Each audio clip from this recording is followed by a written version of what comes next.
guys, welcome to this new video tutorial. In this video I will show you the easiest way how you could run Kali Linux inside your Windows computer.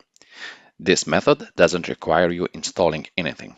All what you need to do first is to go to your Windows 7, 10 or 11 and click on the search tab and type Windows Store. Once you locate the Microsoft Store, click on it to open.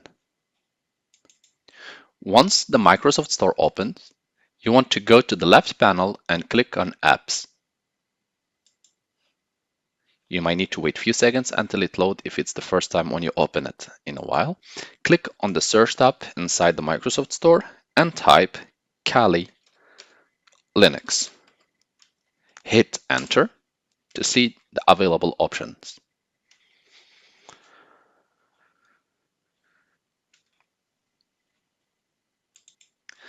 At this level, as we can see, I see here Kali Linux, and it states that I clicked on it to open the additional description.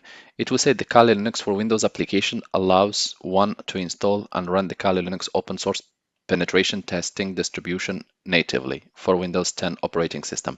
Please note that there is also versions available for Windows 7 and Windows 11. Just make sure to connect to the Microsoft Store and type Kali Linux. Next step, we'll go back to the left and we'll type get. This operation will take few seconds to up to 2 or 3 minutes based on how fast is your internet.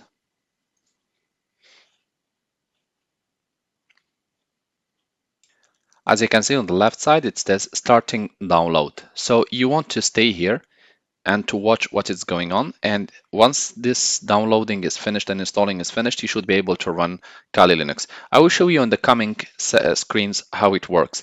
For now, let's wait until the download is over and I will come back with the video. As you can see, guys, the installation and download has been done. I had to stop the video or pause it for like 5 to 10 minutes before it's completed.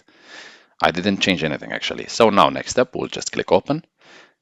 And here it says restart Microsoft Store. I will just click restart. And it will take again a few seconds.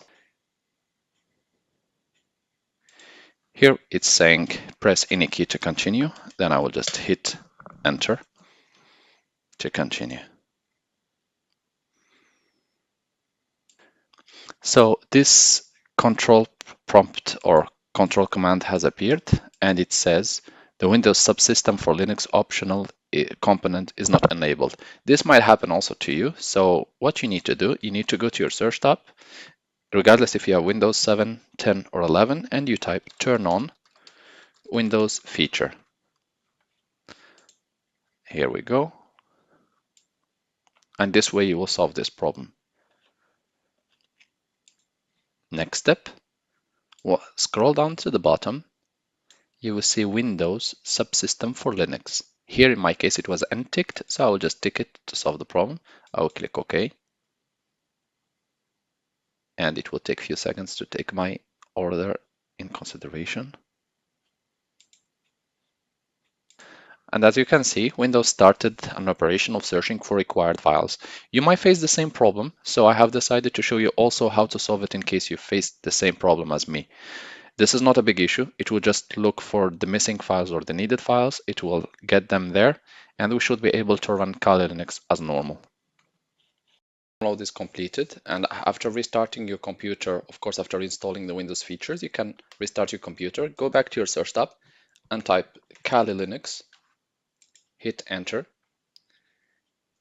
And after that, the installation or the process of installation will continue and it will take up to 4 more minutes before Kali Linux is ready for usage. So guys, the installation is completed. Now you will be asked to enter a username. Make sure to enter a username with lower cases. So I will enter my name. And once you enter it, hit enter. And now you'll be prompted to enter a password. While entering your password, you will see that that little white dot is not moving. Don't worry, the setup is like that. So I'm entering fully my password. And once done, I hit again enter. Retype again the password and hit enter. And password updated successfully. And here, as you can see, this is a minimal installation of Kali Linux. and the Kali Linux has been successfully installed in your computer and you can use all its tools. Thank you guys for watching and talk to you soon in a new video tutorial.